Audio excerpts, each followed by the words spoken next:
Oh, buenas tardes. Vamos a iniciar una entrevista aquí con un psicólogo. Bueno, el tema de esta entrevista es cambios y comportamientos durante la pandemia. Entonces, aquí tenemos un psicólogo donde nos va a explicar ciertos comportamientos y cambios. ¿Cómo es tu nombre? Bueno, buenos días. Mi nombre es Brian Julio. Como ya Mario dijo, soy un profesional en psicología. Soy egresado de la universidad en Cartagena, en Tecnológico con Penalco. Y pues bueno, tengo un diplomado en psicología organizacional. Entonces, no sé, podemos iniciar con aquellas preguntas para poder de pronto aclarar de la mejor forma posible aquellas inquietudes que se puedan tener. Bueno, las preguntas que te voy a realizar ahora son algo básicas para ir entrando en materia. Una de las primeras preguntas es, ¿cuál ha sido el impacto actual en sus pacientes a partir de la cuarentena del 2020? Bueno, partiendo desde el punto de vista de que somos seres sociales por naturaleza, ¿cierto? Desde que nacimos nos hemos visto rodeados por, por un ámbito social, ¿ya? El más primitivo, que es la familia. Y este nos genera seguridad y conformidad con nosotros mismos, ¿cierto? Eh, Obviamente, por obvias razones, a partir de que uno va creciendo como persona, ese círculo social se va expandiendo un poco más. Y bueno, esta pandemia ha traído consigo ciertas dificultades, ¿cierto? Como de pronto el saludarnos, el vernos físicamente, en compartir juntos.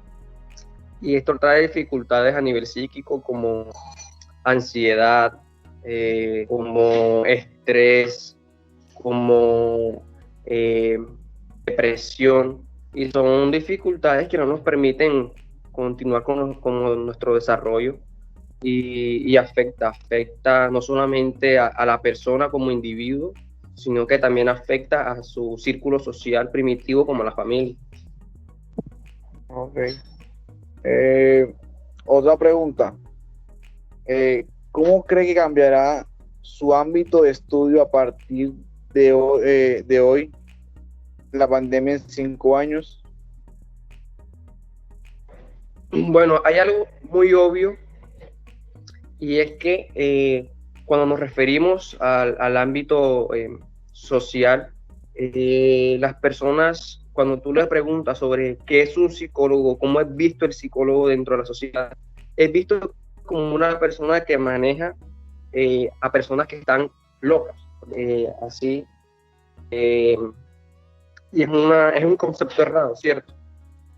Entonces, yo creo que esta pandemia de pronto ha resaltado, ha remarcado la importancia de la psicología, no por las personas que tratan locos, porque no somos eh, personas que atiendan locos, somos personas que brindamos las herramientas para una persona que de pronto pueda tener dificultades, de pronto en su nivel social, o de pronto que tenga dificultades para su adaptación dentro de su entorno.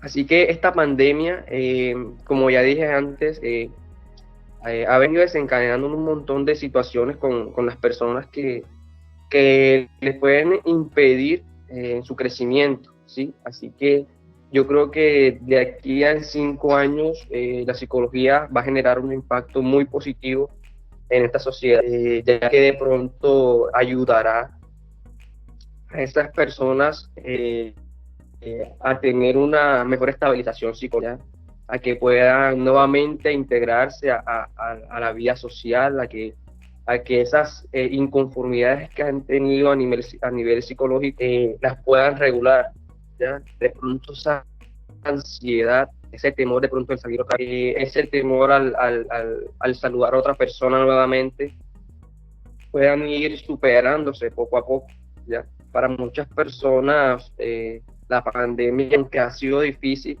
no ha sido una situación que no puedan manejar, pero no podemos dejar de lado que ha afectado a otra población de una forma muy negativa, ¿ya?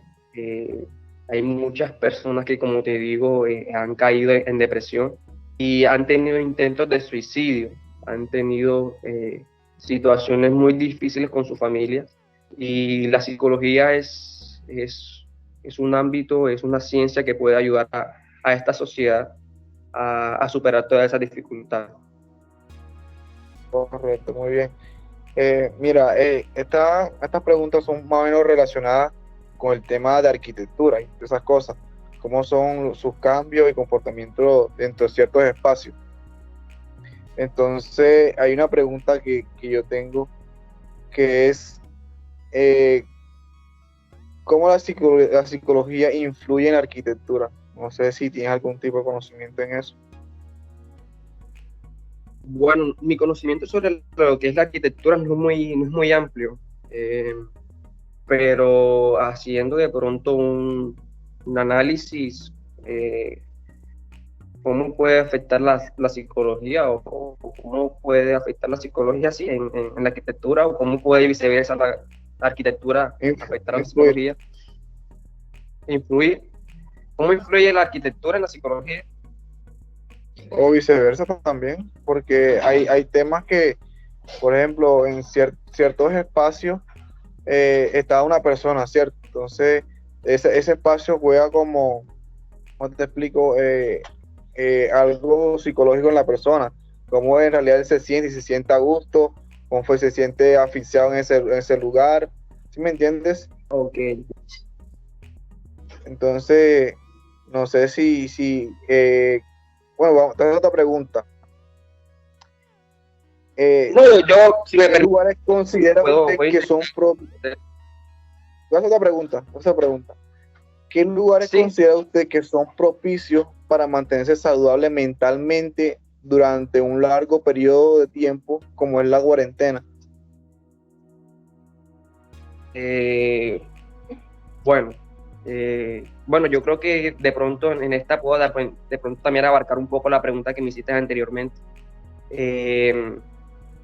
Yo creo que la arquitectura pues nos permite construir, ¿cierto? Una idea, de pronto es que es el sentirnos cómodos, ¿cierto? De pronto en nuestros hogares, porque si bien es cierto, uno más o menos idea cómo uno quiere vivir o cómo uno tiene, o cómo uno se va a sentir cómodo dentro de un espacio como en nuestra casa, ¿cierto? El lugar en el que vamos a reposar luego de un descanso o luego de una jornada de trabajo. Así que yo creo que la arquitectura nos permite, por medio de la realización de aquellos proyectos dentro de nuestra mente, como es la construcción de una casa, que es nuestro lugar de reposo. Yo creo que ese lugar de reposo en esta situación pues ha logrado de pronto ansiedades, como te decía, porque ya deja de ser nuestro lugar de descanso y de reposo y se convierte en un lugar de encierro, de ansiedad, de preocupaciones. Eso por un lado. Pero no podemos dejar de lado que ese mismo lugar de descanso que en este momento se convierte de pronto de alguna forma en nuestra prisión por motivo de la cuarentena, es el mejor lugar en el que podemos estar. Y pues para sentirnos un poco más cómodos, yo creería que lo ideal en estos momentos de pandemia sería realizar de pronto aquellas actividades que normalmente veníamos haciendo que nos generaban satisfacción.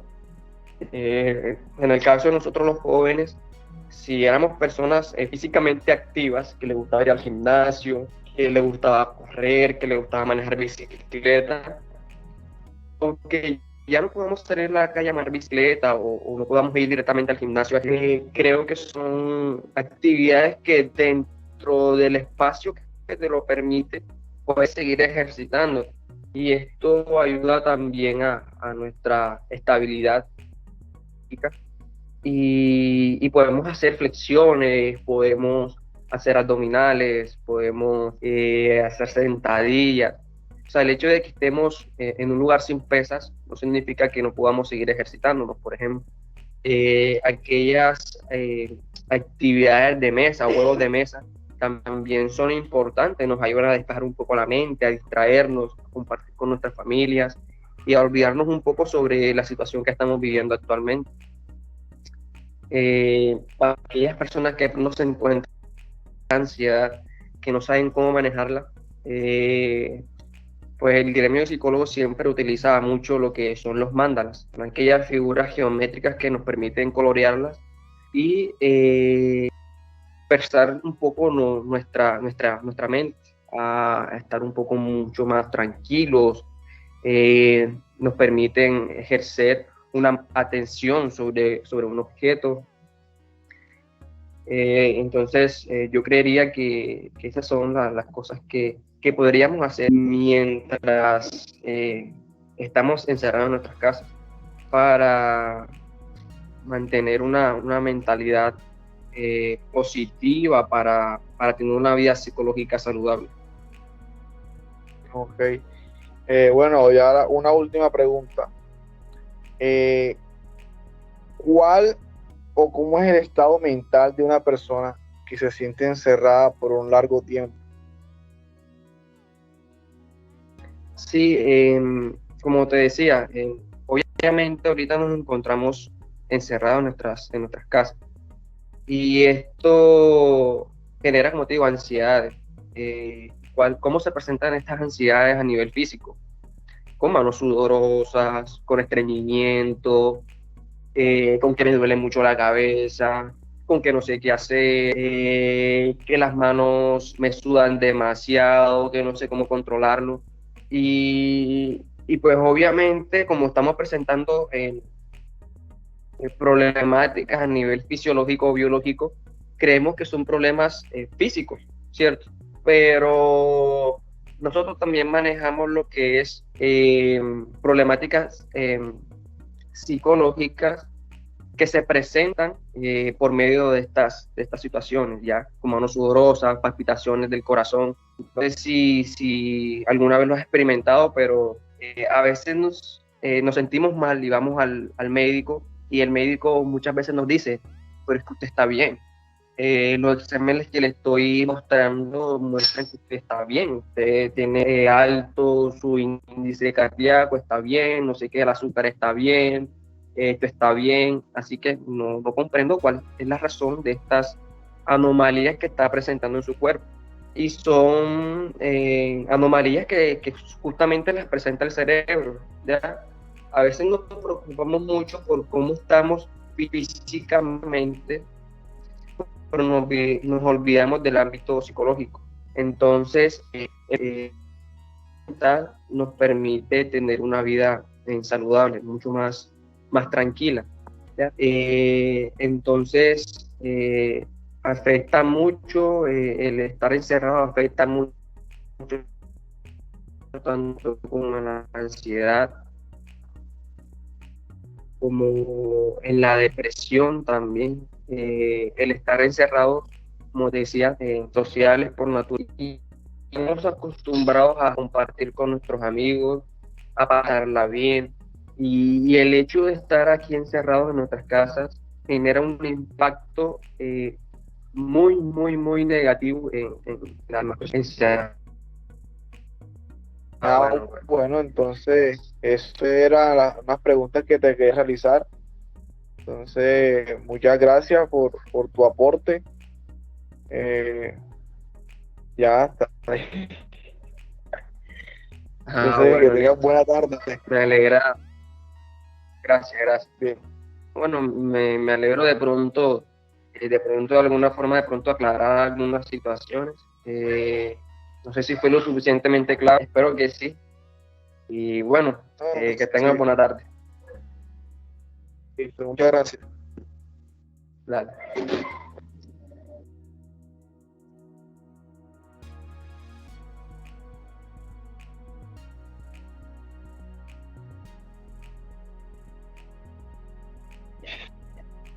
Ok. Buenos días, profesora. Buenos días, William, ¿cómo Eh, estás? Muy bien, gracias. Saludos a todos los observadores. Bueno, mi nombre es William Dávila, soy estudiante de noveno semestre de la Universidad de la Costa, la Facultad de Arquitectura. El día de hoy traigo la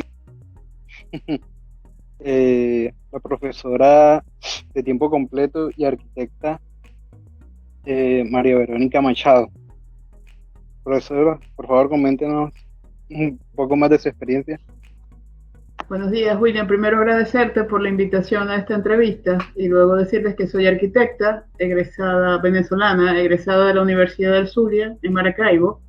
Luego tuve la oportunidad de ser becada y irme a estudiar un máster en la Universidad Politécnica de Madrid, en España, durante casi un año.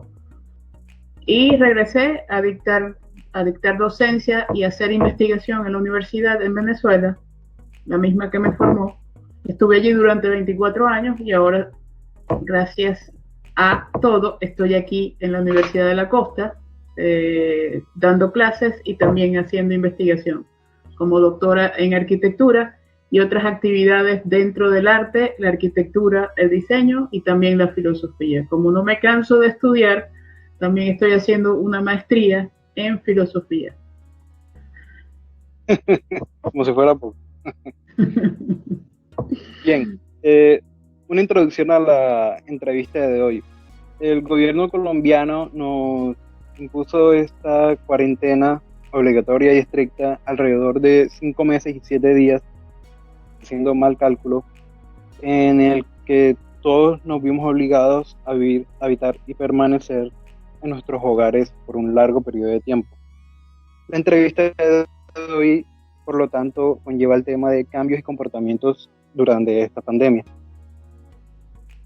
Así que, profesora, introduciéndonos un poco el tema, como la siguiente. ¿Cuál ha sido el impacto actual en sus clientes a partir de la cuarentena del 2020?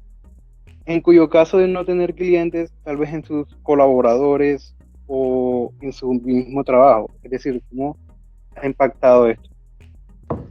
Vale, sí, mis clientes realmente son estudiantes, que tampoco me gusta mucho llamarlos clientes, sino que son, yo los llamo a los estudiantes, los llamo agentes de cambio, porque nosotros como profesores debemos ser más investigadores que estimulan el aprendizaje que por sí mismos formadores, porque no tenemos, como personas, todos somos iguales y no tenemos como una cualidad de inducir algo, sino de estimular y de provocar que la gente quiera descubrir y aprender. En ese sentido, creo que como tú bien dijiste, hay etapas. Durante 5 meses, 7 días, que ya yo llevo 7 porque tuve un accidente antes, hay etapas. O sea, al principio, recuerdo que nosotros estábamos en el medio, en la mitad del semestre, y en las materias que yo estaba dictando fue una cosa como novedosa. Ya nos conocíamos, había un conocimiento entre profesores y estudiantes. O sea, yo les conocía las caras, ya yo sabía quiénes eran, sabía más o menos cómo se comportaba cada uno, y fue muy fácil seguir esta rutina con la clase de investigación a través de la modalidad remota. Además que creo hubo momentos para adaptarnos, hubo un momento difícil, pero lo logramos sacar y creo que salimos bastante bien aireados de la práctica que hicimos durante ese final de semestre o esa segunda mitad de semestre. Hubo momentos de caída. Al inicio para mí fue estimulante porque era una experiencia nueva. A ver, si bien esta experiencia nueva comienza y está dada por toda una tragedia, que también es preocupante porque me puse a calcular y mueren cada 3 segundos, muere una persona. En estos 5 meses, 7 días, muere una persona por coronavirus, y no es un número muy alentador, porque justamente cada 3 segundos, según las estadísticas anuales, muere una persona por hambre. Entonces el panorama no es nada alentador, pero también nos ofrece a los que estamos sanos y que tenemos la posibilidad de estar resguardados y no contagiarnos de la enfermedad, nos ofrece una oportunidad para avanzar y para innovar. y esa oportunidad creo que nosotros le sacamos provecho a través de la materia de investigación.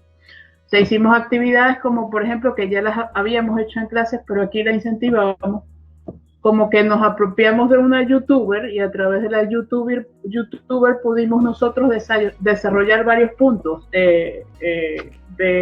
para entender lo que es el proceso de investigación.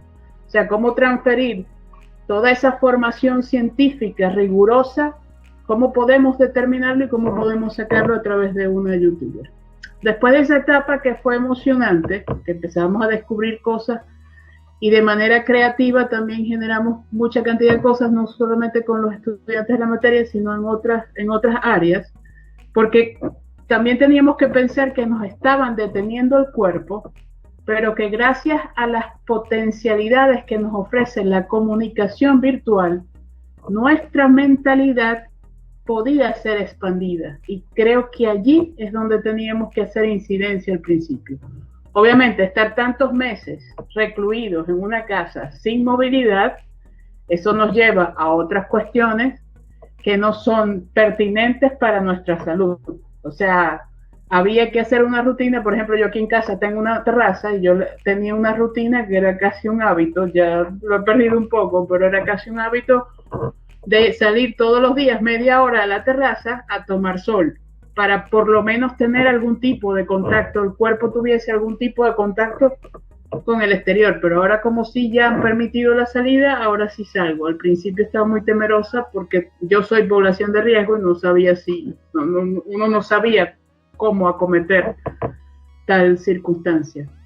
Pero se pasa por muchas etapas. Hay etapas de furor, hay etapas de depresión, hay etapas intermedias, hay etapas, todas las etapas que uno vive en la vida creo que se pudieron condensar muy bien durante estos 7 meses. Pero igual aquí estamos y seguimos. ¿Dónde tu pregunta, William? Aporta bastante. Qué bueno que mencionas sobre las conductas, porque más adelante en una pregunta hablaremos de ello. Profesora, desde su disciplina, ¿qué consejos le dejaría a un psicólogo para mejorar la salud en las personas a partir de esta pandemia? A un psicólogo es difícil, creo que debería ser al revés. Bueno, espacialmente hay una disciplina que se llama psicología ambiental, que estudia las condiciones, cómo influye el espacio, no solo el espacio interior, sino el medio ambiente, cómo influye en la salud psicológica del ser humano. Y sí creo que es pertinente dentro del área de psicología, y no sé cómo está desarrollada en nuestros países latinoamericanos, porque recuerden que nuestras condiciones climáticas son diferentes, y al ser distintas, nuestras conductas también son distintas. Entonces, en ese sentido, creo que se debe apostar por una investigación que estudie más, que haga más énfasis en esas relaciones entre espacio arquitectónico y salud mental. ¿Por qué? Porque realmente nuestros espacios de vida, que son las viviendas, o las casas, o las moradas, o como quieran llamarlo, no están dotados para poder mantener un ritmo de actividades humanas durante las 24 horas del día. Cuando justamente la concepción de casa debería ser el lugar donde desde la intimidad uno pueda desarrollar cualquier desempeño. La arquitectura se ha entregado, desgraciadamente la arquitectura se ha entregado tanto al utilitarismo, que solamente se remite a lo necesario. Supuestamente es necesario porque cumplen actividades funcionales, como entendiendo al hombre como un ser humano que solo hace y produce, y no entendiendo al ser humano como alguien que también se emociona, que también se alegra, que se deprime, que se entristece, que quiere bailar o que quiere hacer cosas, que lo definía Edgar Morin como demens. O sea, así como somos sapiens, que sabemos y hacemos, también somos demens, es decir, que tenemos nuestro lado que no es racional, sino que es irracional, y ese lado también convive con nosotros día a día. Nuestras casas no están hoy en día diseñadas para ello. O sea, yo vivo aquí en un apartamento que es bastante funcional, es un poco grande para mí, pues estoy yo sola, y por eso es que he podido, porque tengo otra habitación, y en esa habitación hago mis talleres de arte y he podido sobrellevar. O sea, tengo como un espacio para hacer una descarga, y allí, a través del arte, es que yo puedo drenar si no puedo salir al espacio exterior. Pero es eso, o sea, el psicólogo tiene que meterse espacialmente en nuestras formas de vida, así como lo ha hecho la antropología también y la sociología. Creo que el psicólogo también merece la pena que se meta en esa área del estudio. Es lo que yo diría, no sé si como consejo o como sugerencia, ¿eh? No, es bastante útil el apoyo. Como mencionaba, un lado irracional de nosotros entonces necesita expresarse, necesita salir, ¿verdad? Sí. O sea, cuando te dan ganas, qué sé yo, estás tú trabajando y de pronto te dan ganas de bailar, porque no puedes bailar. Y más nosotros que estamos en una disciplina creativa, que más que disciplina debería llamarse indisciplina, porque nuestro pensamiento siempre debería estar buscando otra cosa adicional a lo que ya se ha encontrado anteriormente, justamente por eso. Pero es eso. La tercera sería, ¿cómo cree que cambiará su ámbito de estudio, es decir, la arquitectura, a partir de hoy en 5 años, a partir de la pandemia? Todos sabemos que esta pandemia ha sido... ¿Cómo cree que ha cambiado aquí en 5 años la arquitectura? O por lo menos su ámbito de estudio, como es el investigativo. Sí, te entiendo. 5 años es un tiempo corto para definir un cambio en la arquitectura, y más cuando estuve viendo una entrevista que le hicieron a un doctor serio español, que dijo que cree que lo conveniente, por lo que él cree y ha estudiado y los informes que tiene en los que hay que creer, porque no se puede creer, por ejemplo, el gobierno chino, él cree que mínimo vamos a estar 2 años con tapabocas, como mínimo. Que incluso él dice que para que la vacuna sea buena y no tenga efectos perjudiciales, una buena vacuna aproximadamente sale en 2 años. O sea que si sale una vacuna en febrero del año que viene, esa vacuna puede tener, y lo dice él con toda rigurosidad, puede tener efectos muy perjudiciales para la salud. Entonces ahí habría que preguntarse si uno se va a poner la vacuna o no se va a poner la vacuna. Es una de las primeras cosas. Luego yo espero que la arquitectura cambie en el sentido de que comprenda de que somos un cuerpo, que si bien somos un cuerpo pensante, racional, también somos un cuerpo sentiente, que no somos una máquina automática que solo funciona y que solo usamos el espacio, porque no sé si recuerdan que nosotros cuando diseñamos la arquitectura, en vez de decir seres humanos o en vez de decir personas, lo que decimos es la palabra usuario. Y no es la palabra, uno no es solo alguien que usa esta pandemia, y que no va a ser la única pandemia que viene ahora, porque esas son, o sea, este coronavirus, yo no sé a la final si salió de un laboratorio o si salió de forma natural, no se sabe, a ciencia cierta no se sabe, pero son ideas que tienen, ustedes saben, los terroristas y las mafias internacionales, que ahora no se va a saber, o sea, no va a ser ni la primera ni la última, y no sabemos qué va a venir después. Entonces, en ese sentido, creo que la arquitectura, así como con la tuberculosis, la arquitectura transformó, esa epidemia transformó la arquitectura y transformó la forma urbana en espacios aireados, y los espacios no solamente eran aireados, sino que se hicieron funcionales, justamente por esa cantidad de producción debido a la posguerra. O sea, ahí se aliaron dos cosas importantes.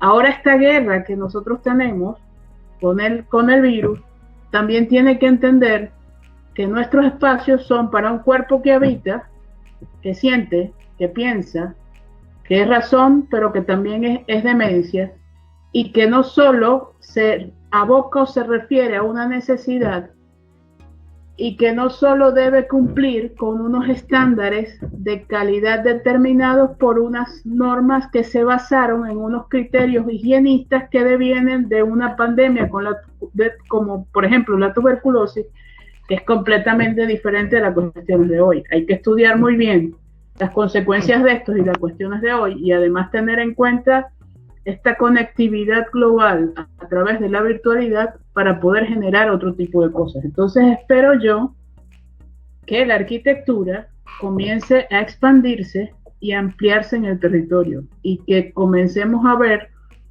otras formas, no solo de generar viviendas, sino otras formas de generar docencia. O sea, ¿cómo son los espacios ahora para las docencias? Es necesario que las clases sean completamente presenciales. Obviamente que ya había clases virtuales, pero cuando sean presenciales necesariamente no tenemos que ver todas las veces. A lo mejor sí es necesario, a lo mejor no es necesario, no lo sé, porque entonces allí tienen que comenzar a estudiar, a unirse grupos interdisciplinares como pedagogos, psicólogos, arquitectos, ingenieros, para ver cuáles son las formas, las nuevas formas de arquitectura y esas nuevas formas de habitar. Yo pienso que desde la arquitectura tenemos que abrirnos, o sea, ya no es el uso, ya no es lo funcional, ya no creo que ya no es el espacio. Con un artículo que escribí hace 2 años que se titulaba El espacio espacia, del espacio que espacia al medio que media, de lo funcional a lo performativo en la arquitectura. El espacio espacia y hace función y espacia justamente para que la función se establezca. Ahora, entender y cambiar la concepción de espacio hacia medio quiere decir que medio, en sus múltiples acepciones, como lo establece el diccionario de la Real Academia Española, no solo es un ámbito, sino que también es un concepto que intermedia, y además que también como medio es circunstancia que atañe. Si nosotros buscamos medio en el diccionario salen toda esa cantidad de acepciones, y entonces va a ser un concepto que puede utilizarse a través de la arquitectura para vincularnos, y vincularnos de manera real o de manera virtual, manteniendo las condiciones de distanciamiento y de separación, pero siempre teniendo en cuenta que somos seres relacionales, porque también hay que tener mucho cuidado que este protocolo, que yo llamo protocolo separatista, de tener 2 metros de distancia, también nos puede separar y puede generar una brecha muy grande entre nosotros los seres humanos, que ya bastante hemos hecho para la discriminación y la inequidad, y entonces en vez de reunirnos como una sola humanidad nos puede ir separando. Entonces hay que entender ese medio también, manteniendo la seguridad, cómo puede la arquitectura mediar también con el otro, porque ese también es otro asunto importante, y no generar más segregación. No sé si eso de responde o si es alguna otra pregunta. De hecho, bueno, primero que todo, tiene razón. Las consecuencias de la pandemia nos va a estar cayendo durante un plazo muy largo, más de 5 años. Segundo, esto no viene casi al tema, pero tiene razón desde el momento que lo definió el semestre pasado cuando dábamos clases virtuales sobre el término del usuario. A mí me parece que decir usuario cuando estamos diseñando es como un término muy capitalista para mí. ¿Entiendes? Es como muy capitalista porque ve a la persona como un objeto y no como un ser habitual. Claro.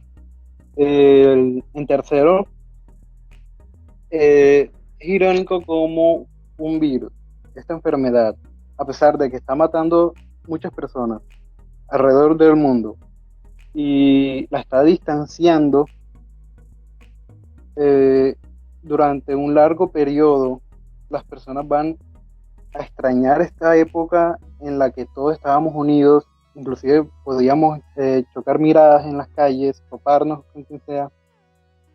Por lo que respecta a la arquitectura, pandemia será igual a una arquitectura más viva.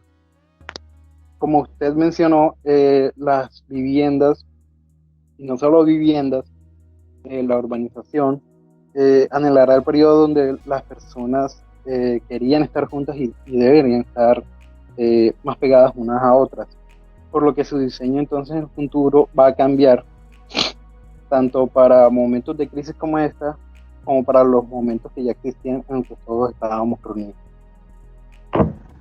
Sí, creo que también lo escribí yo hace muchos meses, que no me acuerdo casi, en un post que puse en Instagram, en donde me preguntaba, ¿es que es vivienda lo que tenemos que seguir haciendo ahora o es que es otra cosa?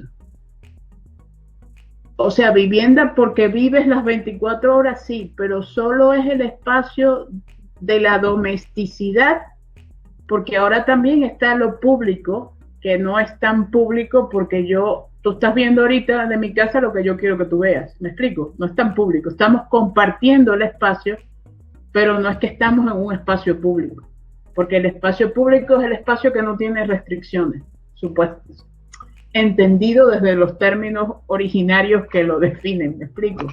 Porque también llamamos, por ejemplo, a los moles y a los centros comerciales los llamamos espacio público, pero no son espacios públicos, son espacios colectivos, porque hay restricción de uso. En las puertas de todos los centros comerciales, por lo menos los que he entrado aquí antes de la pandemia, hay un vigilante. Si hay alguien que determina si hay un vigilante, es porque hay vigilancia y hay algún tipo de restricción. No sé si el vigilante estará ahí para decir que no entres o si entres, pero hay un tipo de restricción. En ese momento ya el espacio público muere. Porque el espacio público es la posibilidad que yo tengo de salir a la calle cuando yo quiera. ¿Me explico?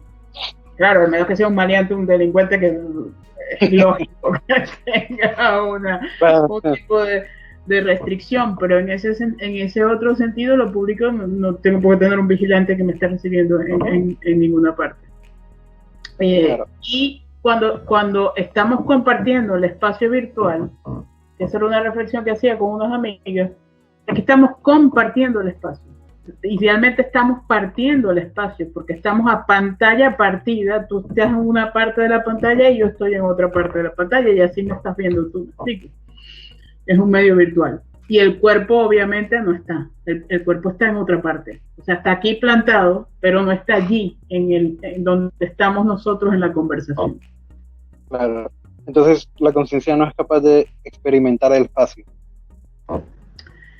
Sí, o sea, justamente hice un ejercicio porque me invitaron, ahora en la virtualidad me invitaron a un posgrado de arquitectura efímera en Arquines, en México. Hicimos un ejercicio, no tenía nada que ver con mover el cuerpo, pero di una conferencia, hicimos un ejercicio y el ejercicio, como teníamos que manipular cosas, buscar cosas, encontrar, y las cámaras, o sea, nos llevamos la cámara para hacer y venir y no sé qué, nos movíamos. Y allí cuando hablamos de las conclusiones del ejercicio que habíamos sacado eso, era eso, o sea, no nos imaginábamos, todo el mundo decía en la clase que no se imaginaba, hasta yo misma lo dije, no nos imaginábamos que íbamos a tener una experiencia corporal a través de la pantalla. Sí se puede hacer. ¿Me explico? O sea, sí se puede hacer un intercambio, así estés tú de un lado, esté del otro. Y de hecho, uno de los trabajos finales de ese posgrado, que tuve la oportunidad de ser jurado y de verlo, es una invitación que hace uno de los estudiantes a sus amigos a bailar. Pero que sí, justamente en una invitación que tuve en un posgrado en México sobre espacio efímero, di una conferencia e hicimos un ejercicio. Y el ejercicio que hicimos, que no tenía nada que ver con el cuerpo, pero sí tenía que ver con que ellos tenían que buscar materiales que estuviesen alrededor de la casa y cortar cosas y hacer cosas. Entonces allí todos con las cámaras veníamos y nos perseguíamos lo que estábamos haciendo. Cuando teníamos que buscar algo, nos llevamos la cámara, no sé qué, no sé cuánto. Todos allí nos movimos. Entonces cuando terminamos el ejercicio, que nos sentamos o sea, que ya nos terminamos y nos sentamos a reflexionar sobre ello, decíamos que no nos habíamos puesto a pensar que en esta clase nosotros íbamos a mover el cuerpo e íbamos a vincular el cuerpo a través del espacio virtual.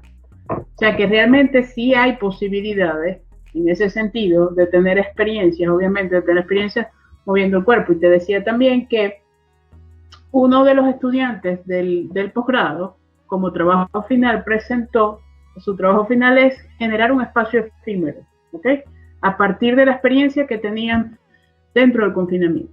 Y uno de los estudiantes que hizo fue gestionar citas de baile con sus amigos o grupos de amigos. Entonces los llamaba por Skype, escogían una canción, de hecho se llamaba el playlist de tu vida. Ellos escogían una canción, compartían la pantalla y se ponían a bailar cada uno en su espacio. Pero lo interesante y lo impresionante, nosotros vimos los videos de las personas bailando, es que cuando los veíamos bailar con la música hacía la magia. Obviamente que tú veías ahí las dos pantallas y las dos casas distintas con escenarios distintos, pero la música hacía la magia cuando ellos estaban bailando de que uno solo percibiera un solo espacio.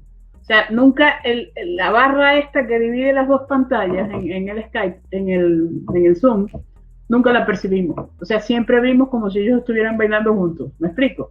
O sea, se veía obviamente eso, pero la música nos llevaba a esa percepción. Entonces, sí se puede generar otros tipos de condiciones y otros tipos de ambientaciones y otros tipos de proyectos a través de la virtualidad que sí incorporen el cuerpo. O sea, sí es posible y ese proyecto es una demostración.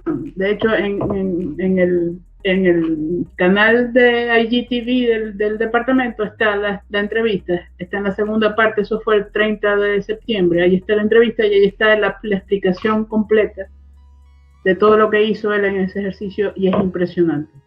Y así como ese ejercicio hubo otros que justamente estaban llamando a esa condición de tocarse, de percibir a través del cuerpo por la pérdida de ese contacto y de esa piel que se pierde debido a las restricciones del confinamiento. Y sí lo hay. Hasta a mí me pusieron a rayarme. Había un ejercicio que era con dos marcadores y habitarse el cuerpo y yo me rayé hasta la cara. O sea, una experiencia, fue fantástica la experiencia. No, muy interesante. Los proyectos, los trabajos. Así que el cuerpo sí se puede mantener en movilidad. Claro, hay que hacer conciencia de ello y hay que ponerse a trabajar para pensar en ese tipo de experiencias, pero claro que se puede. Todo es posible. Excelente. Hay que pensar un poquitito. Bueno, para seguir la entrevista, hago un paréntesis para entrar un poco en contexto. Para los que nos están observando, pueden averiguar sobre el tema, sobre la arquitectura sensorial.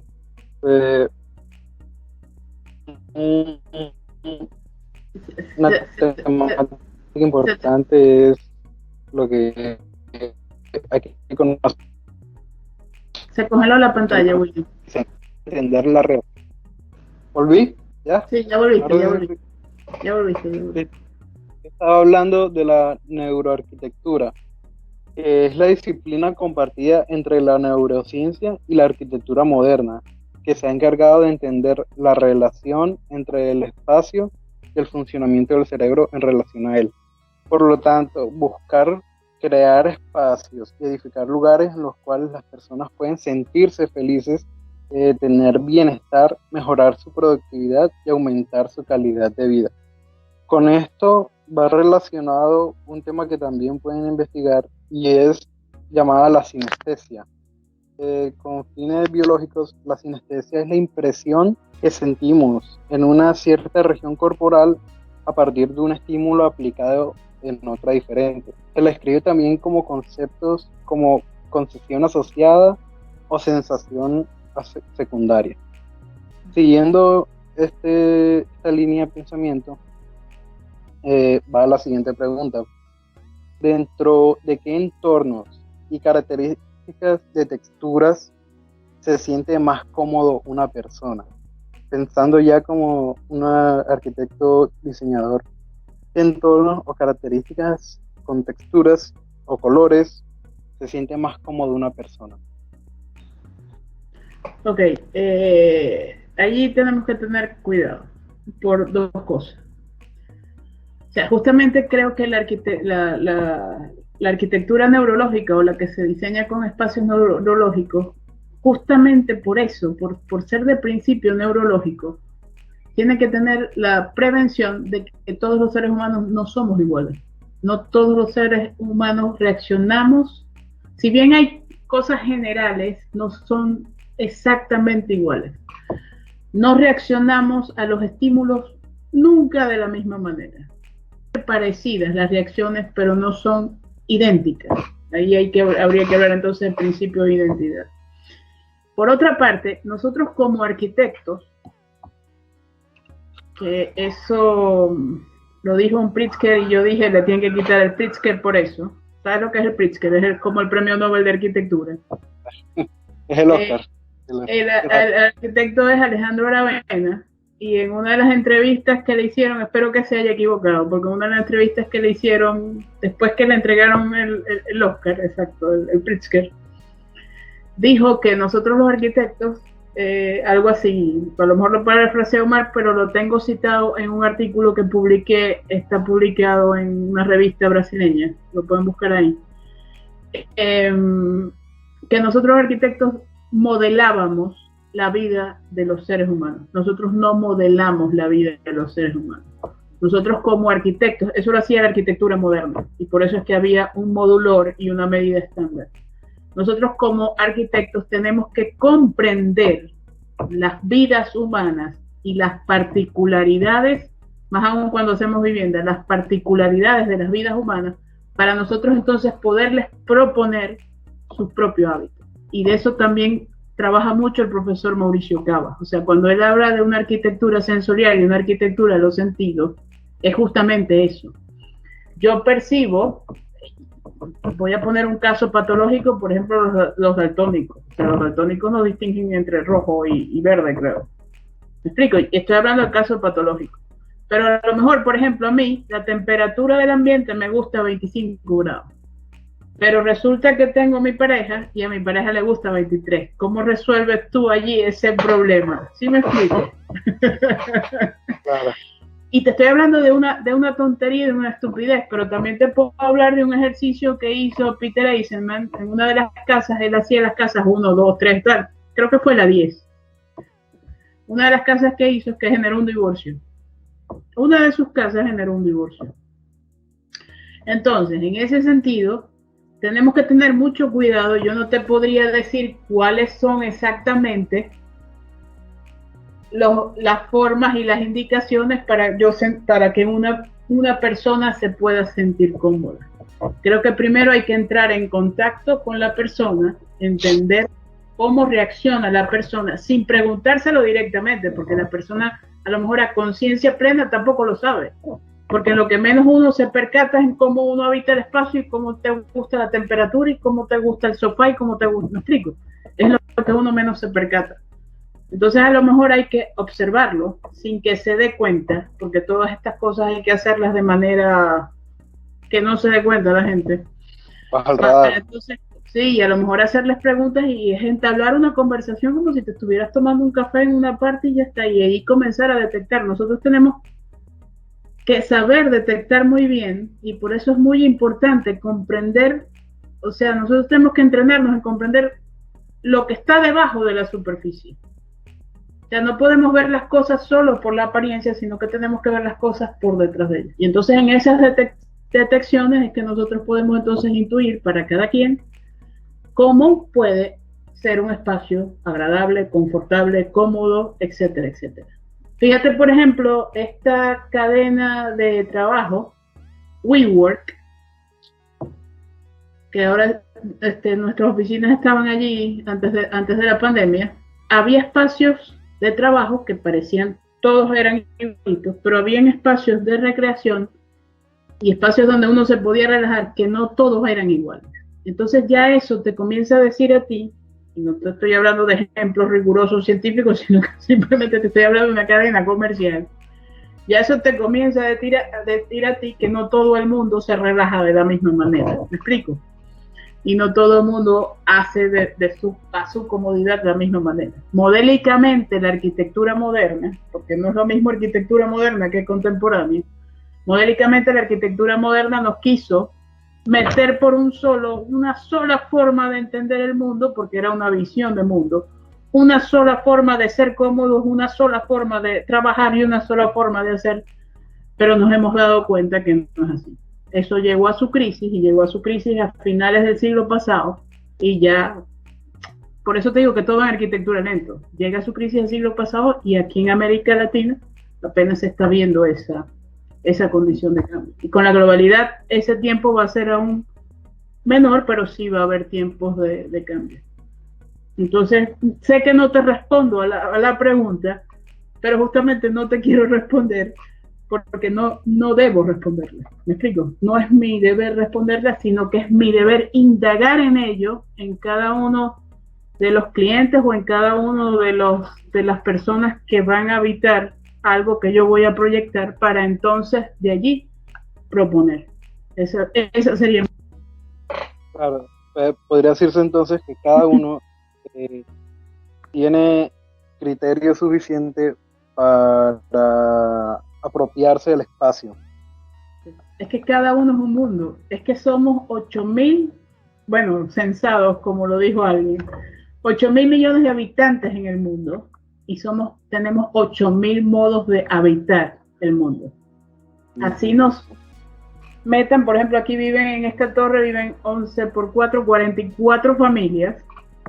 Estamos todos en el mismo cajón, pero tú visitas cada cajón y no es igual.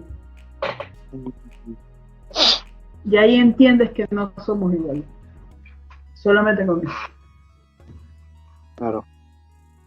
Para la siguiente pregunta, mete en contexto a la siguiente profesional. No sé si usted ha escuchado de Elizabeth Silvestre. Elizabeth Silvestre, me suena, pero dame el área. Claro, ella es una bióloga experta en bioconstrucción y en gérmenes. Ella es autora de un libro llamado Vivir sin tóxicos. Para cualquiera que esté interesado, se llama Vivir sin tóxicos. Ajá, ya sé quién es. Ok. Sí, para los que quieran averiguar quién es, ella tiene un libro y también tiene una charla TED en YouTube, la pueden buscar. Elizabeth Silvestre, Vivir sin tóxicos. Soy fiel creyente de que al momento que nuestros hogares con químicos, al mismo tiempo nos estamos enfermando, porque así sea un pequeño grado, en pequeña porción del químico que estamos implementando para limpiar, se introduce en nuestro sistema y a largo plazo puede ocasionar perjuicios. Entonces, dentro de algunos consejos que ella en su libro, en su exposición, cabe el ventilar bien algunas áreas, entre buena iluminación en la casa, habla de las luces artificiales, qué materiales o líquidos químicos son más convenientes para utilizar, y contacto con la naturaleza. Ella, por ejemplo, da consejos de qué especies son mejor para introducir dentro de la vivienda que mitiguen los gérmenes o las bacterias. Un ejemplo sería el ficus. Bueno, teniendo eso en cuenta, la pregunta sería como, profesora, ¿qué cambios internos dentro de una vivienda le sugeriría a una persona para que se sienta más cómodo? Es decir, sé que actualmente durante 5 meses podríamos hacer, así sea un cambio mínimo dentro de nuestras viviendas para sentirnos más saludables o más cómodos. Es decir, que ahora yo mismo pueda y cambiar algo, así sea cambiar el color de algo o mover algunos muebles. ¿Qué aconsejaría a una persona que ha vivido tanto tiempo encerrada? Ok, pero primero, sí, Elizabeth Silvestre es interesante todo el trabajo que ella hace, es sumamente interesante, pero eso no es más que, o sea, lo que ella hace es un énfasis en uno de los criterios que aborda lo que conocemos desde hace muchos años como arquitectura bioclimática. o como arquitectura ecológica, y ella hace énfasis, que es muy bien que alguien se meta con eso, en lo que tiene que ver con el uso. Yo recomendaría algo muy sencillo, pero no tienen que solamente mover las manos, es lo único que tienen que hacer. Abrir las ventanas y permitir que entre aire natural y luz. ¿Por qué? Porque si queremos sentirnos, ¿cuál es la condición? ¿Cómo sabemos nosotros que estamos en un espacio exterior? Porque recibimos luz por todas partes. Porque recibimos el ambiente, o sea, nos envuelve la exterioridad, que es la luz que supuestamente proviene de todas partes, pero sobre todo de arriba, es lo que principalmente determina el espacio exterior. Obviamente que están estas cúpulas vidriadas que me hacen entender que es un interior que está exteriorizado y podemos hablar de los invernaderos, etcétera, etcétera. Pero una condición básica es eso, o sea, aire natural y luz por todas partes. Entonces es muy importante para esta condición de, no de bienestar, sino de simplemente saludable, porque eso como soma, como cuerpo somático y como cuerpo biológico que somos, es algo que sí necesitamos todos. Bueno, hay unos organismos, no, hay unos organismos que no, hay unos seres humanos que tienen una condición, esas personas que tienen que vivir en estas burbujas plásticas, ellos no pueden vivir, pero son casos excepcionales.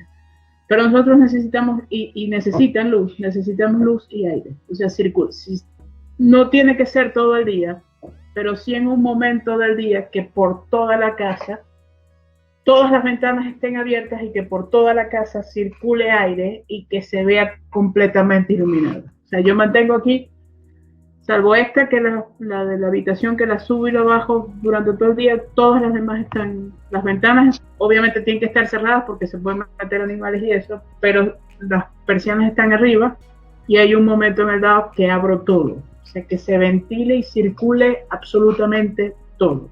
Y eso lo recomiendo hacerlo de día más que en la noche, porque en la noche suele haber muchos animalitos que entran y entonces cuando te vas a dormir es un poco molesto, por una condición saludable. Hay gente que no le gusta eso, hay gente que le gusta estar oscuro, encerrado y tal, bueno, se respeta. Pero también por cuestión mental es importante tener al día unos minutos de luz, simplemente por salud mental, también lo recomiendo. Pero que aire todo sí, porque te sientes como si estuvieses en un patio, a pesar de que estás dentro del espacio. Pero por cuestión saludable sí, yo lo recomiendo. Sí, si algo podemos determinar que es cierto es que hay dos tipos de luz, artificial y natural. Y se siente cuando estás siendo percibido por uno o por la otra. Se siente la diferencia. Sí, sí se siente. Ahorita, ¿qué luz tengo yo?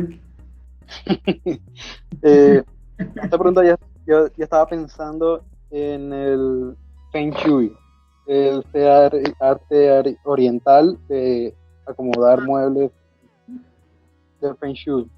Ajá. Mira, en eso creo poco. O sea, hay cosas que sí, lógicamente, son evidentes.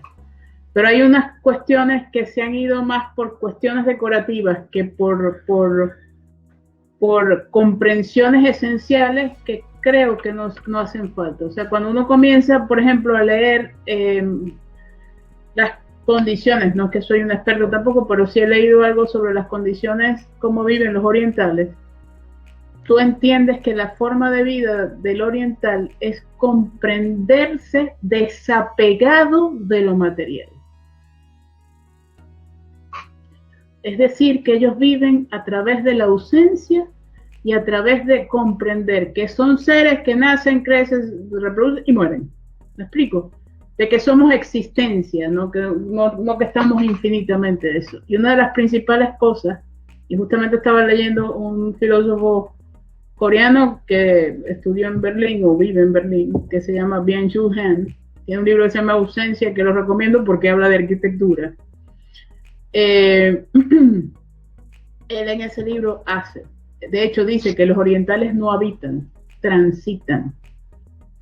En el oriente no existe el ser, no hay la palabra ser, porque el ser conlleva el ego al apegarse a las cosas, sino que definen otra palabra que no sé qué es, porque ellos simplemente son un tránsito y entienden la vida, y que la vida es eso, o sea, la vida es solo un tránsito, y entienden de muy buena manera lo que es la muerte.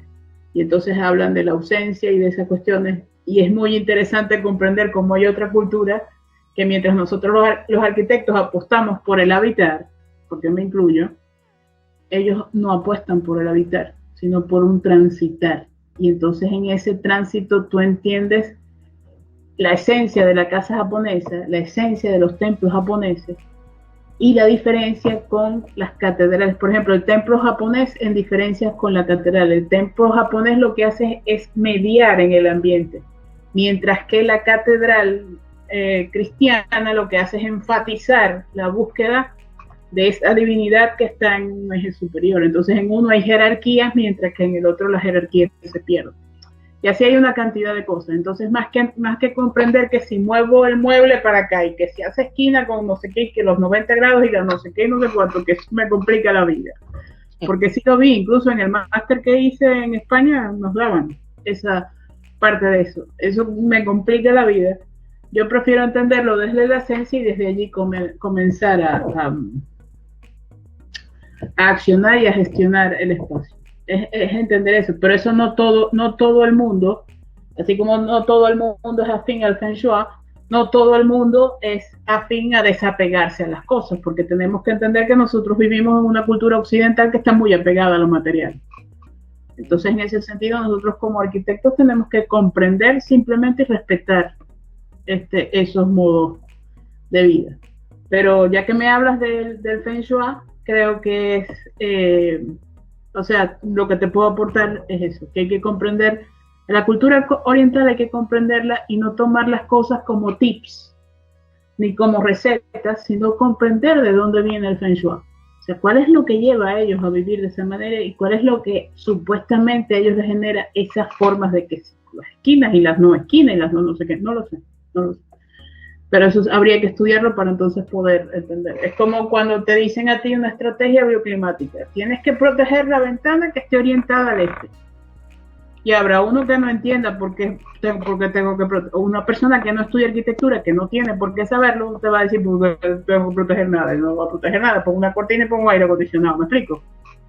Si no lo comprende, no lo tiene por qué entender. Cuando tú llevas a la gente a comprender cosas, entonces ya él puede ser capaz de tomar la decisión de si sí o si no. Pero eso de imponer unas cuestiones, yo no estoy muy de acuerdo con esas cuestiones. Hay que respetarlos. O sea, y tendrás clientes que te dicen Feng Shui y Feng Shui. ¿Me explico? Y ahí habrá que ver. Y entonces uno comienza a gestionar y le explica, pero es que el Feng Shui no sé qué, no sé cuánto. Y ya ve, pero si está empeñado, ¿qué vas a hacer? ¿Te volviste a? No. No, ahí está. ¿Aló? ¿William? Ajá, ya está. No, ya. Pensaba que se oía. ¿Cómo se llamaba?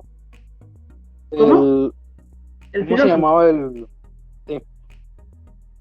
Byung-Chul Han, déjame ver si tengo el libro aquí. Aquí está.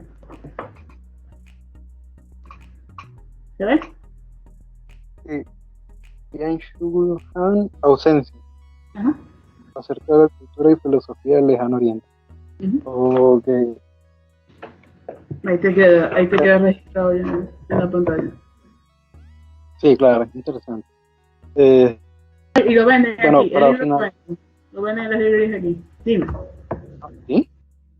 Sí. En creo que había uno en Panamericana que fui el sábado, creo que había uno. O si no, en la Nacional. Creo que yo lo pedí en la Nacional. No me acuerdo cuál de los pedí, pero sí lo hay. O sea, aquí en Barranquilla hay. Bueno, más fácil para las personas en Barranquilla que puedan conseguir el libro que se quieran concientizar más al respecto. Profesora, para terminar la entrevista con esta pregunta, esta es importante porque puntualiza lo que queríamos llegar, es sencilla, es cómo la arquitectura influye en la psicología. Perdón, ¿cómo cómo la arquitectura influye en la psicología. Influye. Sí. Es total. La influencia es total. Es que hasta nos puede modelar, como lo ha hecho la arquitectura moderna. O sea, hay espacios, no solo los espacios, el uso del espacio y del color, y nosotros arquitectos tendríamos que entender el uso del color. Hay espacios que tú puedes diseñar que pueden generar hasta asesinos, ¿me explico? O sea, hay cuestiones que condicionan el sonido, hay cuestiones que condicionan fuertemente, espaciales que condicionan fuertemente la conducta. O sea, y como somos un ánima porque somos seres animados, nosotros cada segundo cambiamos, cada instante. De hecho, hay un libro que se llama Filosofía del Instante. Cada instante percibimos algo que somos impredecibles. O sea, nosotros, a ver, somos impredecibles dentro de ciertos rangos. Tampoco es que vamos a hacer cualquier cosa, pero nosotros ahorita podemos estar conversando y dentro de un rato yo puedo estar haciendo otra cosa completamente opuesta. ¿Me explico? O sea, uno de un momento a otro hace cosas no adversas, pero sí hace cosas diferentes, vamos a llamarlas así. Y nuestros estados de ánimo pueden cambiar no solo por el espacio, sino también por circunstancias en las que dependamos. Iba a decir algo, pero se me olvidó, espero recordarme. Pero el espacio influye completamente en la psicología. Y una de las cosas que me preocupa respecto a eso es, por ejemplo, cuando hablamos de vivienda social, que sabemos que detrás de la vivienda social hay muchos intereses mercantiles. Cuando hablamos de vivienda social y decimos vivienda digna, pero por ejemplo en mi país, logramos estudiar, creo que fueron 3 modelos de vivienda que estaba realizando el gobierno hace mucho tiempo. No sé si estaba Chávez, creo que sí, ya estaba en el poder. Y hablaban de vivienda digna en esos programas de vivienda. Y las viviendas, las ventanas que les hacían las viviendas, no eran suficientes ni siquiera para garantizar la higiene del espacio. Hay un porcentaje de perforaciones en los muros que determina por los cambios de aire entre el exterior y el interior sin que haya viento, porque el aire se mueve. O sea, uno pasa y el aire se está moviendo, me explico, solo el paso de una persona y el aire lo mueve. No garantizaba ni siquiera la higiene de las personas. Entonces, ¿cómo podemos hablar de vivienda digna si estamos hablando de eso? Entonces, si tú te imaginas a vivir a la gente en esa condición, es impresionante. O imagínate, por ejemplo, en Siria o aquí en Venezuela, los niños que están viviendo ahora, que están viviendo casi un estado de guerra. En Siria, ¿cómo vive la gente? Que veía un programa en estos días, que las personas se acuestan a dormir y no saben si van a amanecer. O sea, imagínate lo que es vivir todo el tiempo con eso. Entonces, tu espacio, que no es tu casa, no te protege. Y el espacio, cuando sales afuera, los paisajes que tiene esa gente son ruinas. O sea, viven solo en el deterioro. Entonces, imagínate cómo influye ese paisaje, porque nosotros construimos paisajes, construimos edificios, pero que construimos el paisaje, porque todo el mundo ve todo el tiempo lo que hacemos. Estamos las 24 horas del día viendo los espacios que habitamos y los habitamos. Entonces imagínate tú estar en un espacio, que eres niño y tienes que crecer en un espacio de ruina. ¿Cuál es tu condición cuando seas adulto? Yo me pongo a pensar en eso. O sea, las personas que están en guerra, la misma Venezuela. Te pongo un ejemplo fácil. Cuando yo llegué a Barranquilla, yo me vine por tierra. O sea, mis condiciones económicas no eran las buenas. Me vine por tierra. Además que es muy cerca. Maracaibo, Barranquilla apenas está 8 horas en carro. Es muy cerca. Me vine por tierra. Mi ciudad estaba, y creo que ahora me dicen que está peor, estaba deteriorada. O sea, todo era sucio. Los paisajes que se veían eran como si fueran estado de excepción, las cosas descuidadas, edificios en ruinas, espacios deshabitados, basura por casi todas partes. Y cuando yo llego aquí, que entré por el viejo puente Pumarejo, que vi que estaban construyendo nuevo, o sea, para mí eso fue, o sea, la imagen, es que no se me olvida la imagen. Dejar aquello atrás que estaba en plena destrucción. Además que todo el camino o sea, de Maracaibo a Maicao, el camino es muy interesante porque ves una cantidad de cosas que no se ven en un país en condiciones de normalidad. O sea, interesantes y lamentables. Cuando llegas aquí, que ves todo que se está construyendo y que yo llegué en la época donde estaban haciendo los estadios para los juegos que iban a hacer aquí, que fueron en el 2018, los Panamericanos creo que fueron, que se hicieron aquí en el 2018, entonces todo estaba en construcción. Yo dije, dejé las ruinas para llegar a un espacio que está en construcción. O sea, esto es otra cosa. Y de hecho escribí un poema. Y en el poema digo que yo he nacido por tres veces, bueno para muchos y lamentable para otros, pero yo he nacido 3 veces. Y una de las veces que sentí que yo estaba naciendo fue cuando llegué aquí a Barranquilla. Entonces sí es determinante, o sea, el espacio completamente, psicológicamente completamente determinante, y obviamente que es un objeto de estudio, científico y no científico, hasta artístico.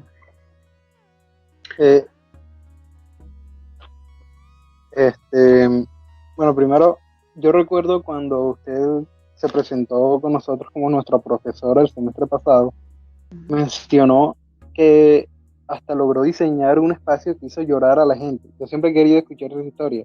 ¿Cómo lo hizo? ¿Cómo es capaz de hacer eso? Yo me gané una beca, que eso yo creo que es una de las cosas que me ha salvado la vida incluso, en Ciudad de México, a un concurso que había para hacer una intervención en un espacio público allá en Ciudad de México. Entonces, claro, yo vi la convocatoria, también me la envió un amigo, yo la había visto, pero me la envió y me dijo, participa que tú ahí vas a ganar. Él fue premonitorio, yo ni tenía idea. Y yo agarré y miré la convocatoria, miré el sitio, y enseguida el sitio me dijo, este es un lugar límite porque estaba entre la Torre Latinoamericana, fue en Ciudad de México, la Torre Latinoamericana, que es el primer rascacielos antisísmico que se hace en Latinoamérica, el primero fue ese. Y al lado estaba una iglesia que era un resto de un convento que hizo la colonización en México, cuando llegaron los españoles a Ciudad de México. El espacio quedaba entre esas dos cosas. Y el rascacielos es una tipología que nace en los Estados Unidos, ¿no? Y yo dije, este es el límite, este espacio es el límite entre México y Estados Unidos. Aquí no hay pérdida. Porque además, indagando en cuestiones históricas, los historiadores dicen que el espacio que yo intervine era un atrio, que era mucho más grande, ya lo que queda es un pedacito del espacio. Y el atrio, históricamente, era el lugar donde catolizaban a los indígenas, porque a los indígenas no les gustaba estar debajo de los techos de las iglesias, porque se asustaban. Entonces tenían que catolizarlos afuera. Entonces justamente era perfecto, porque era el espacio de los mexicanos nativos. Entonces yo dije, nada, este es el límite entre México y Estados Unidos. Entonces, en base a ese concepto, yo planteé una línea limítrofe, pero esa línea limítrofe la exploté, la convertí en puntos y la propagué y llené el espacio con 1000 tubos de PVC. Y entonces uno tenía que pasar atravesando los tubos. Los tubos parecía que estuviesen estado ubicados aleatoriamente, pero no, estaba todo premeditado la ubicación. Cada tubo era una línea y era una línea escrita. Hicimos muchas intervenciones en el espacio antes de hacer la instalación, no sé qué, y escribimos casi todos los tubos. Unos tubos se escribieron a mano, otros tubos se escribieron con vinil rotulado, etcétera, etcétera. Entonces el día de la inauguración fue muchísima gente, porque ese además es uno de los espacios más visitados, no por mi obra, sino que es uno de los espacios más visitados de Ciudad de México, y está justo a un lado de la calle más transitada en toda Latinoamérica, más transitada peatonalmente en toda Latinoamérica. Entonces era, además que fue un regalo hacer eso allí en ese espacio, porque lo visitaron 300.000 personas, la instalación, entraron a la instalación. Entonces el día de la inauguración fue mucha gente y fueron migrantes migrantes de ambos, o sea, gente que estaba de México, que estaba viviendo en Estados Unidos y estaba ahí por casualidad, y gente de Estados Unidos que había migrado a México, y gente deportada.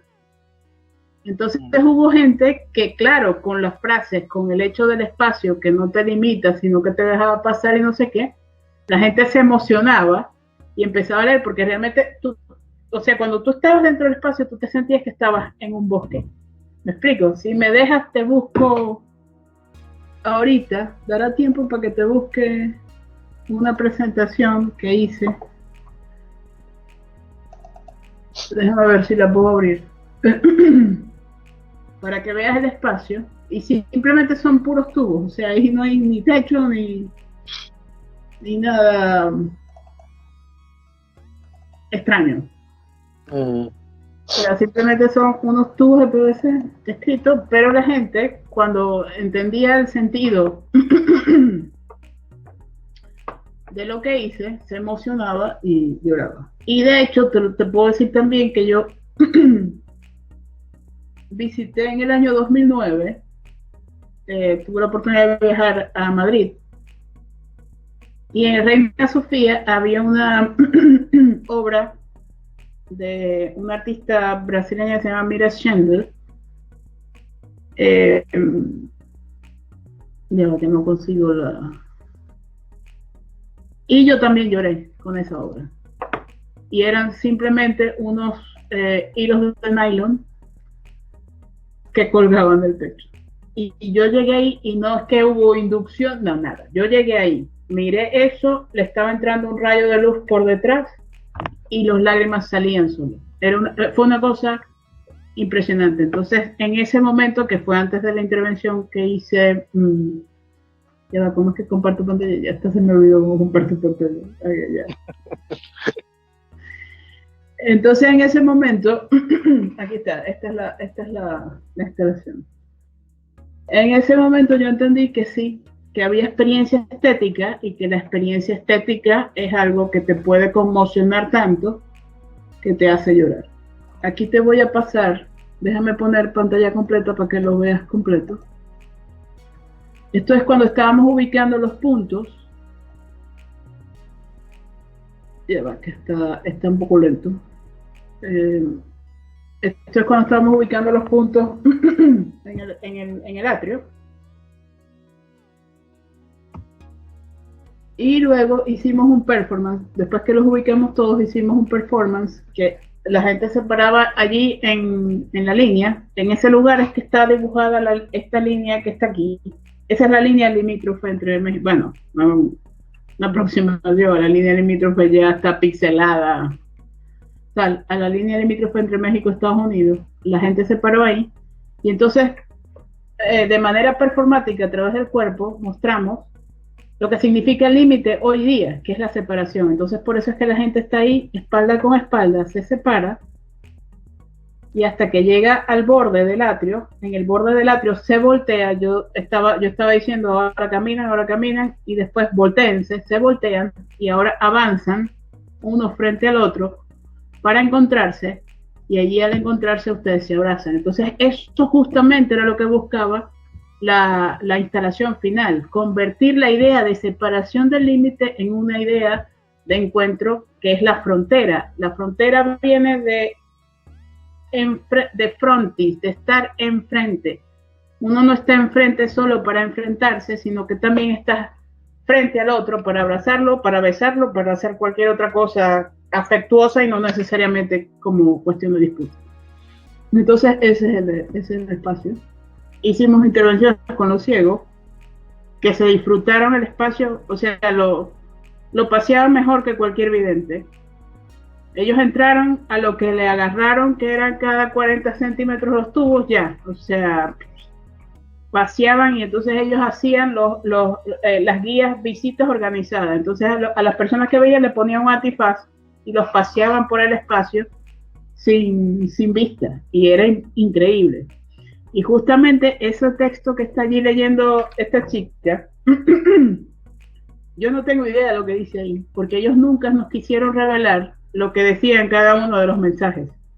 Entonces ellos dijeron que iban a hacer una intervención, un encuentro, en donde ellos iban a pasear por el espacio y cuando se tropezaran con cada uno de los mensajes que ellos escribieron, ellos lo iban a decir.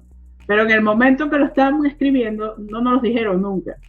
Y en esa oportunidad de esa visita, ya yo me había, la beca ya no estaba vigente, ya yo me había tenido que regresar a Maracaibo. Entonces ellos hicieron una visita y después me contaron. Y hay unas grabaciones que están en la fundación donde aparecen ellos haciendo la visita, haciendo la guía y diciendo cada una de las frases que ellos escribieron. Pero cuando tuve el encuentro con ellos, que eso fue antes de que nosotros integráramos, fue impresionante porque yo les decía, es que yo quisiera entender, porque ese es, o sea, supuestamente nosotros entendemos la invidencia como un límite, pero es que ustedes tienen que entender el espacio de otra manera que es limítrofe también para nosotros. O sea, hay unas condiciones espaciales que ustedes comprenden que nosotros como videntes no las comprendemos.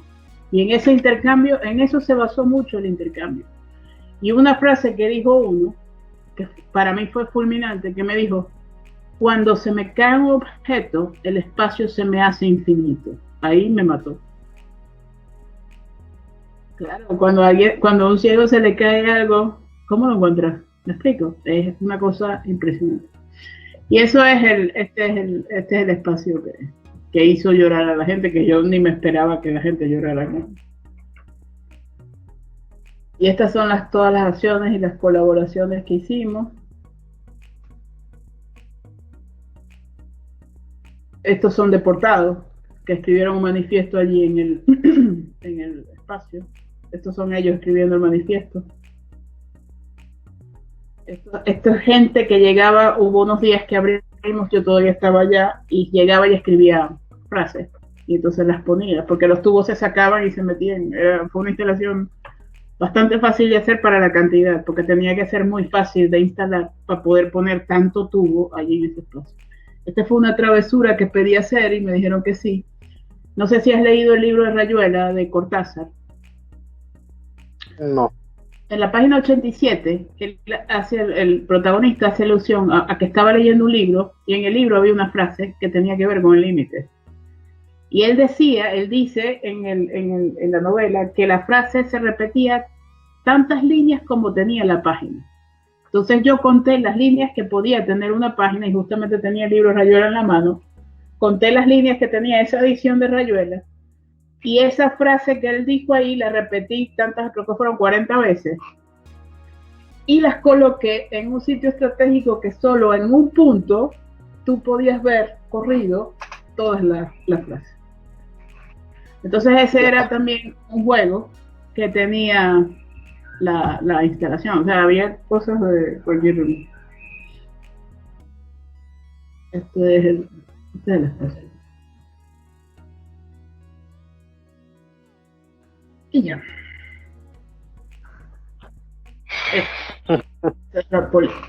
Esa instalación se llama la política del límite, porque justamente espacialmente critica esa condición de separación que hace el límite. Muy interesante. No, es un proyecto muy bien realizado, la verdad.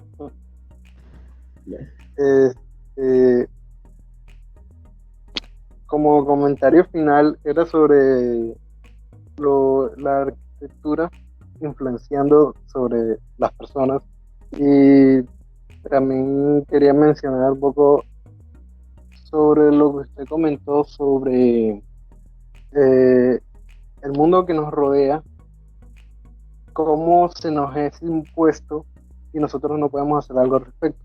Sin embargo, aquí, por lo menos durante la cuarentena, los colombianos que tenían la bendición de tener un hogar, un techo, podían tener el poder de posicionarse, de apoderarse del espacio que tenemos, de nuestro entorno. Si durante mucho tiempo algo nos está molestando en nuestras propias viviendas, tenemos la oportunidad de cambiarlo. A eso era lo que me refería.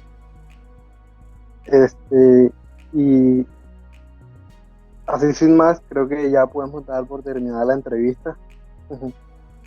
Muchísimas gracias, William, por este rato. La verdad es que estuvo muy bueno y muy ameno. Te agradezco que me hayas buscado para hacer la entrevista.